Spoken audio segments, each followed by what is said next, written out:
Pétrole en 2025, ce que vous devez savoir. Bienvenue sur Top Invest, la chaîne des top d'investissement. Ici, on parle essentiellement d'entreprises de qualité. Donc aujourd'hui, on va parler du secteur pétrolier, enfin du secteur de l'énergie en prenant comme exemple ici des entreprises pétrolières verticalement intégrées. C'est important de préciser parce que le secteur de l'énergie est vaste. Dans le secteur de l'énergie, on regroupe également des entreprises vendant ici du charbon. Okay? Vous pouvez les ajouter à l'intérieur. Donc ici, il faut toujours préciser les choses. Donc je parle exclusivement du pétrole et du gaz. Okay?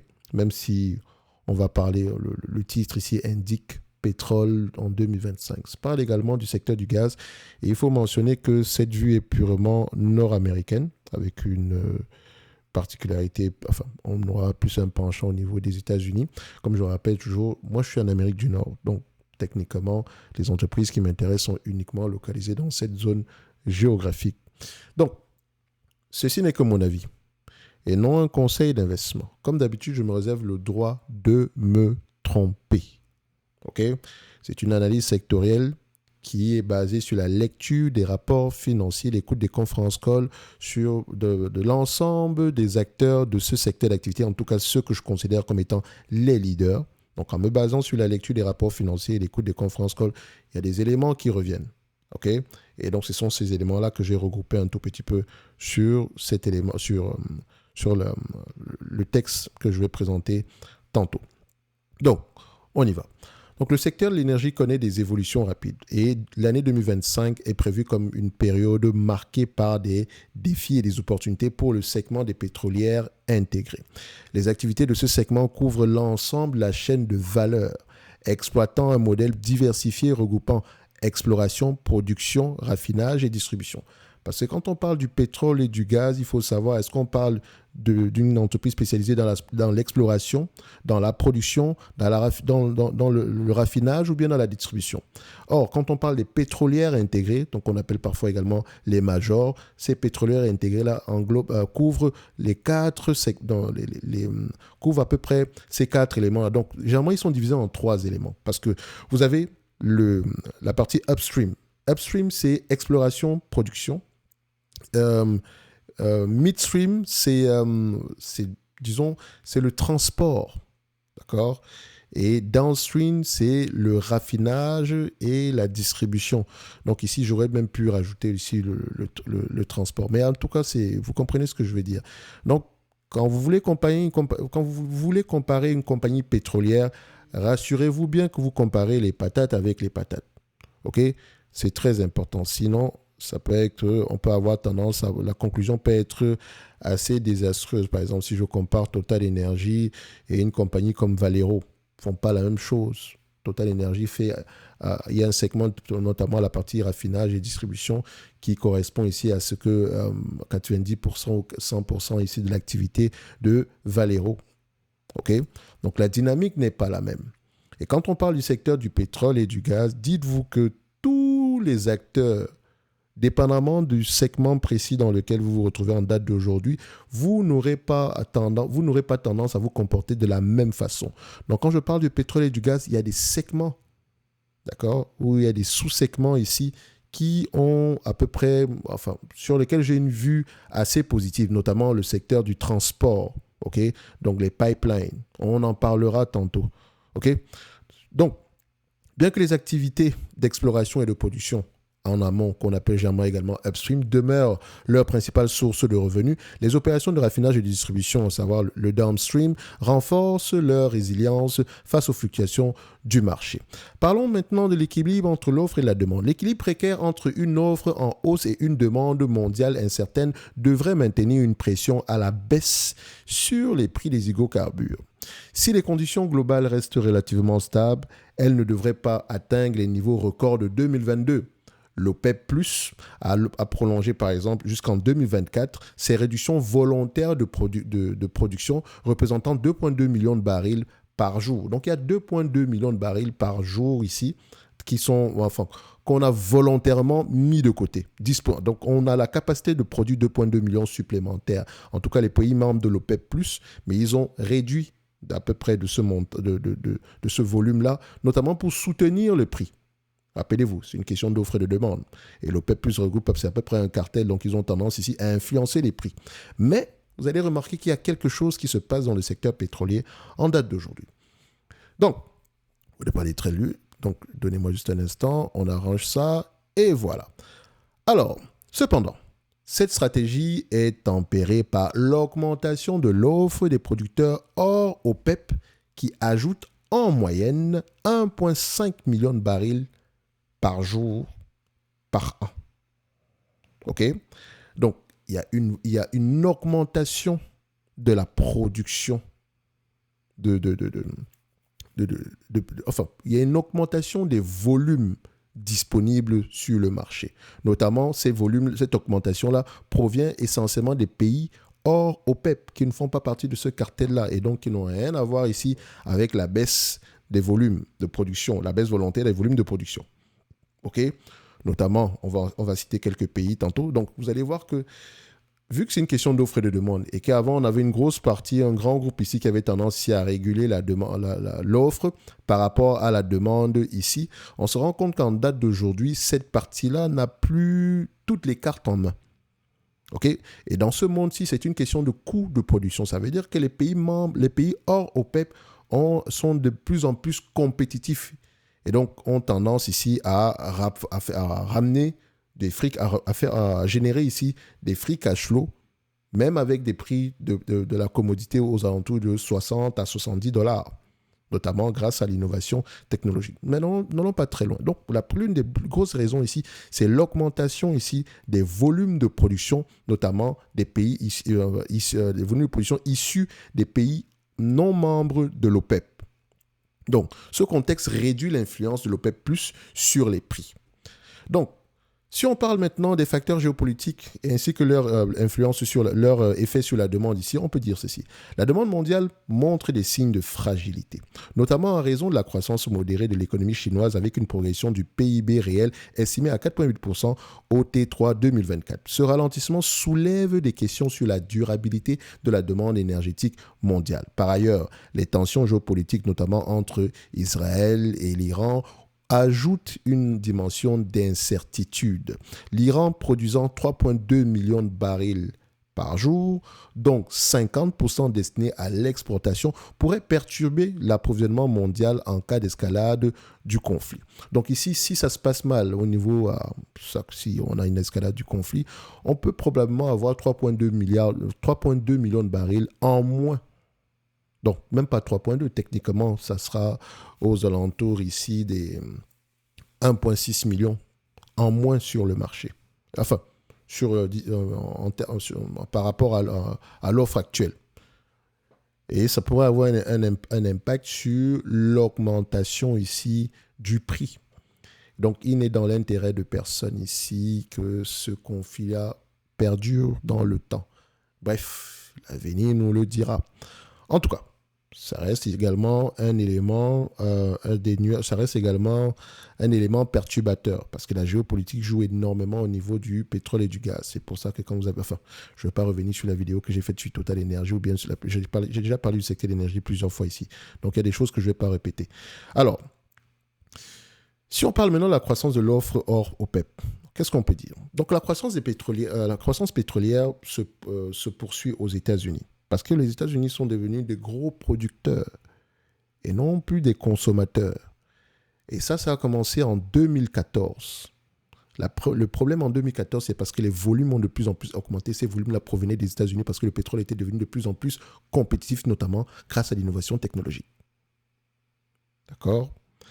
Donc la croissance pétrolière se poursuit aux États-Unis. Notamment, on va se dire ceci, que cette croissance-là, quoi qu'on ait une croissance ici au niveau des volumes de production, il faut se dire que la priorité ici est accordée à l'augmentation des flux de trésorerie plutôt qu'à l'augmentation rapide des volumes. Donc les compagnies américaines privilégient la rentabilité en date d'aujourd'hui. C'est pour ça qu'on va peut-être, on peut privilégier la rentabilité soit en baissant les coûts de production ou en augmentant les volumes. Et ils ont privilégié ici l'augmentation la diminution des coûts de production. OK? Donc, cette stratégie est soutenue par des innovations technologiques permettant de réduire les coûts. De leur côté, le Canada, le Brésil et le Guyana émergent comme des contributeurs majeurs à l'offre mondiale, consolidant leur rôle dans le paysage énergétique de 2025. On va se dire ceci, en parlant du Brésil, pour aller regarder la compagnie qu'on appelle Vale, elle est très sous-évaluée. Après, il faudrait aller regarder quel est le problème précisément ici. Mais le prix de Vale a 10 fois les bénéfices. Même si on normalise les résultats, il y a quelque chose qui est, surtout pour un producteur de cette taille-là, ça pourrait être intéressant. En tout cas, ce n'est pas un producteur de gaz, c'est une minière de manière générale. Donc, vous avez à peu près ces trois pays-là qui ont assez d'offres également. Notamment, tout le monde, on parle énormément du Guyana ces dernières années. Et vous allez voir que la plupart des fusions et acquisitions, notamment, il y a beaucoup de fusions et acquisitions dans cette zone-là. Et les compagnies pétrolières en date d'aujourd'hui privilégient les fusions et acquisitions pour pouvoir croître. OK? Et je pense que vous avez vu sur les derniers mois. Et elles ont assez d'argent, il y en aura encore. Enfin, je ne sais pas si toutes les fusions vont aller jusqu'au bout ici parce que ça peut poser des problèmes ici au niveau de bureau de la concurrence aux États-Unis. Bref, ça va dépendre de la zone. Mais il y aura beaucoup de fusions et acquisitions également dans ce secteur d'activité parce que les pétrolières ont énormément d'argent. Elles ont énormément d'argent. Elles ont énormément d'argent. Elles privilégient ici la génération de free cash flow. OK? Ce qui veut dire qu'en réalité, les compagnies en question dépensent très peu en CAPEX. Ce qui a une influence sur les prestataires de services, notamment comme, comment on dit ça? Disons, parlons par exemple, vous pouvez mettre Vallourec, par exemple. Donc, Vallourec pourrait souffrir. OK? Donc, si vous avez une compagnie dans le secteur, dans le secteur ici, des fournisseurs d'équipements d'équipements et de services pour le secteur pétrolier et gazier, dites-vous que ça peut être compliqué à ce niveau-là. Et ça, ce n'est que mon avis, pour avoir un avis totalement différent, mais s'il vous plaît, allez-y regarder en profondeur. Observez bien comment c'est parce que les revenus de ces compagnies-là dépendent de la dépense en capital des compagnies pétrolières et gazières. OK? Bref, concernant les perspectives de prix, et ça vraiment, prenez ça avec des pincettes. Comme toute autre chose ici, parce que comme je dis toujours, gardez toujours l'esprit critique quand vous regardez ces vidéos aussi. Le but ici n'est pas de vous convaincre par rapport à quoi que ce soit. Voilà, je vous donne mes arguments, vous allez à peu près faire vos vérifications chacun de son côté ici. Ou bien vous apportez des arguments supplémentaires en commentaire, en description, en commentaire ici à cette vidéo. Donc les prévisions ici de prix, parce que comme je dis ici, s'il y a un conflit, si le conflit ici... s'il y a une escalade du conflit en Iran, tout ce qui concerne les prévisions ici, voilà, on va avoir tendance, ça sera totalement faux, tout simplement parce que ça peut avoir un impact très élevé sur sur les prix du pétrole et du gaz du jour au lendemain. OK? Donc, les prévisions de prix pour le WTI en 2025 se situent entre 60 et 70 dollars. OK? Bien en deçà des 80 dollars anticipés par l'EIA, qui est ici, après, disons, l'agence ici, c'est comment EIA, c'est Energy Information Agency, truc comme ça. Donc, et je vous encourage, pour ceux qui aiment le pétrole et le gaz, d'aller regarder, de souvent vous balader sur le site de l'EIA. Il y a énormément de data très importantes. De toute façon, si vous n'aimez pas lire, ça ne sert à rien de faire du stock picking. Donc, pour le gaz naturel, les prix pourraient se stabiliser autour de 3 dollars ici par million de BTU, donc porté par une légère reprise de la demande. Et je parle ici du pétrole, du gaz nord-américain. Ce qui pourrait être encourageant pour le LNG. OK? Donc, dites-vous que c'est le LNG ici représente ici une débouchée importante. Enfin, surtout la vente à l'international représente ici un driver important pour le secteur pour les producteurs de gaz américains. Okay? Et les États-Unis ont énormément de gaz. Énormément. Notamment si vous aimez les compagnies ici qui vendent du LNG, prêtez attention à une compagnie qu'on appelle Cheniere Énergie. J'en ai souvent parlé ici pour les anciens de la chaîne. Et à un prix qui était bien plus intéressant que celui qu'on nous propose en date d'aujourd'hui. Donc, on continue quand même. Donc, ces prévisions modérées reflètent les tensions persistantes entre une offre croissante et une demande incertaine. Ici, je n'ai pas parlé de LNG, j'ai parlé de gaz. Parce que la demande de LNG peut être très particulière, notamment en Asie. Et j'en ai parlé dans la vidéo concernant Total Energy ici. Okay? Donc, ces prévisions modérées reflètent les tensions persistantes entre une offre croissante et une demande incertaine. Alors, si on regarde maintenant les défis des activités au niveau ici en aval, donc au niveau du downstream, après une performance exceptionnelle en 2022, les activités de raffinage et de distribution montrent des signes de ralentissement. La consommation de produits raffinés diminue tandis que les capacités de raffinage augmentent. Et je vous ai dit que ces secteurs d'activité se comportent toujours mal. Pourquoi ? Quand le prix de la commodité est à un niveau élevé, nous avons les marges de raffinage à un niveau élevé ici. Ces entreprises ont tendance à augmenter ici les capacités de production. C'est vrai ici qu'il y a de plus en plus de volume de volume en termes de production de pétrole et de gaz ici, mais il faut vous dire qu'en termes de marge, ça aura un impact sur les marges de raffinage de manière globale.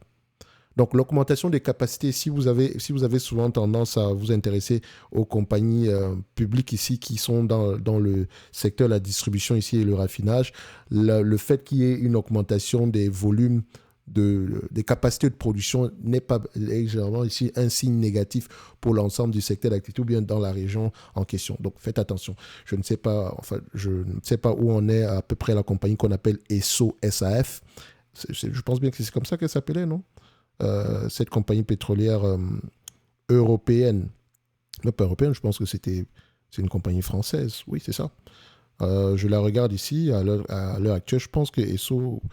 Je ne sais pas à quoi ça va ressembler l'année prochaine, mais bon, ça peut être, la dynamique est peut-être différente sur cette compagnie-là, mais bon, toujours intéressant de regarder les éléments en profondeur, quels sont les drivers de la croissance ici, est-ce que ça va continuer? Donc, pour ceux qui ont du ESSO, allez-y regarder en profondeur. Donc, environ 1 million de barils par jour de nouvelles capacités devraient être mises en service en 2024 avec des augmentations supplémentaires prévues en 2025. Aux États-Unis, par exemple, les stocks d'essence et de distillats restent inférieurs à leur moyenne quinquennale, limitant les marges de raffinage. En ce qui concerne la performance globale du secteur, notamment avec tout ce qu'on a mentionné tantôt, comme je l'ai dit, 2024 n'a pas été une année exceptionnelle pour ces compagnies-là. Donc, comme vous pouvez le voir ici au niveau de la performance, donc au 13 décembre 2024, l'indice S&P Integrated Oil and Gas a progressé de 10%, toujours en deçà de la performance proche de 20% enregistrée par l'indice élargi S&P 1500 Composite. OK? Parce que le 1500 Composite englobe plus de secteurs d'activité ici. OK? Donc, cette différence met en évidence les contraintes structurelles et les incertitudes géopolitiques affectant le segment des pétrolières intégrées. Donc, en conclusion, le secteur des pétroliers est confronté à un environnement complexe en 2025. Enfin, ou bien sera confronté à un environnement complexe en 2025, ou bien devrait être confronté à un environnement complexe en 2025. Les changements structurels dans l'offre et la demande, les incertitudes géopolitiques et l'évolution des comportements des consommateurs redéfinissent le paysage énergétique. Donc, les entreprises qui sauront s'adapter à ces mutations en misant sur l'efficacité opérationnelle et l'innovation technologique seront les mieux placées pour tirer leur épingle du jeu dans ce contexte de transition énergétique. Et comme moi j'ai toujours dit, dans ce secteur-là, c'est quand tout va mal qu'on commence à s'y intéresser. Peut-être qu'on trouvera ici une entreprise qui mérite à peu près un approfondissement ici ou bien qui pourrait avoir une place dans les recommandations que j'ai, enfin pas les recommandations, mais les suggestions que j'ai l'habitude ici de faire notamment dans le service Top Premium que vous pouvez retrouver en description de la vidéo. Donc, notamment dans le service Top Premium, vous avez les notes d'analyse, donc des entreprises que je considère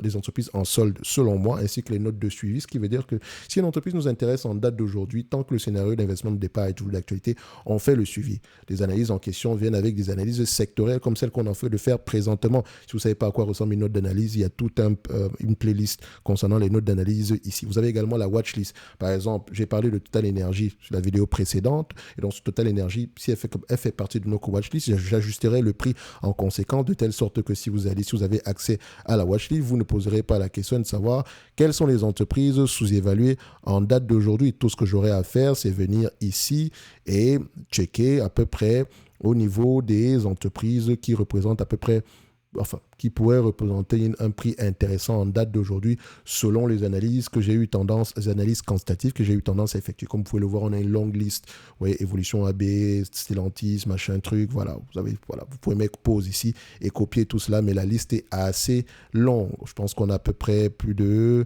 534 entreprises.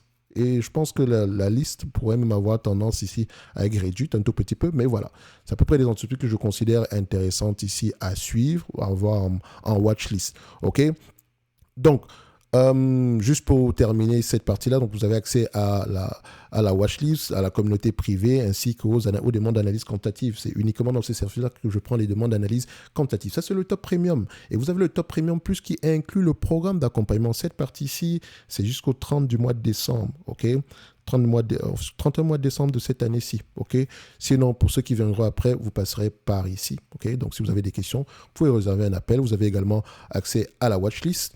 Et pendant que vous y êtes, n'hésitez pas à vous abonner à la Top Newsletter où je partage justement, généralement, ce genre de réflexion, la réflexion qu'on a effectuée en date d'aujourd'hui sur le secteur pétrolier, ou sur le secteur le segment ici des pétrolières intégrées, mais on a parlé ici du pétrole et du gaz de manière générale. Comme je l'ai mentionné, ceci n'est que mon point de vue et non un conseil d'investissement. Comme d'habitude, je me réserve le droit de me tromper. Qu'est-ce qu'on va faire avec ce type d'information-ci? Ça veut dire que je vais vérifier de mon côté, histoire de me faire de bâtir à peu près une conviction sur le secteur d'activité. Parce que je sais que vous êtes nombreux à avoir des entreprises comme Total Energy, qui reste une belle entité.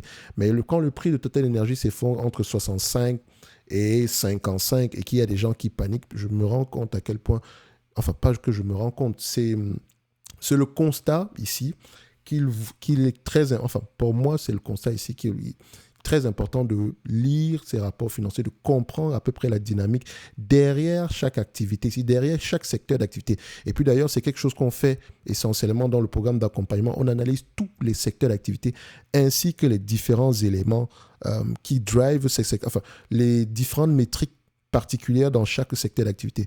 Parce que je pense ici, pour ceux qui font du stock picking, vous le verrez avec le temps, que chaque secteur est différent. Et je parle même des secteurs parce que normalement, je devrais parler de chaque industrie est différente. C'est essentiellement pratico-pratique. Et si vous avez des questions, vous pouvez réserver un appel. De toute façon, si vous avez des questions par rapport à un quelconque service ici, vous avez un appel. Si vous voulez voir à peu près le programme d'accompagnement ici, à quoi il ressemble, vous pouvez cliquer à ce niveau. Si vous avez à peu près le plan, qui va avoir tendance également à s'ajuster en conséquence. Mais dites-vous que c'est une formation pratico-pratique.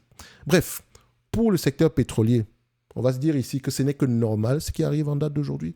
Mais voilà, ça me rappelle un peu 2014. Enfin, parce qu'en 2014, je m'étais fait avoir par les compagnies pétrolières déjà. C'est pour ça que j'adore ce secteur d'activité. Tout simplement parce que j'ai passé beaucoup de temps dessus et j'ai perdu de l'argent. C'est tout ça. Croyez-moi, quand vous perdez de l'argent, vous avez tendance ici à approfondir les choses parce que vous ne voulez pas que ça vous arrive une seconde fois. Après, j'ai appris à ne pas investir sur ce secteur d'activité de manière générale. Sauf si on me propose un prix extrêmement bas. Et très souvent, j'aime acheter des entités ici à des prix inférieurs à leur book value ou bien qui se rapprochent du book value en vérifiant ici que le book value en question, non seulement c'est un book value tangible, mais qui a tendance à croître dans le temps. Bref. On n'est pas là pour faire ici on n'est pas là pour faire une formation sur le secteur ici, l'énergie de manière globale, mais vous avez à peu près des éléments de réflexion. On va se donner rendez-vous sur la prochaine vidéo. Un like, un abonnement, un commentaire. Pour ceux qui veulent me poser des questions également directement, vous pouvez passer par le compte Instagram. Vous avez ça en description de la vidéo. Sinon, d'ici là, portez-vous bien. Merci. Au revoir.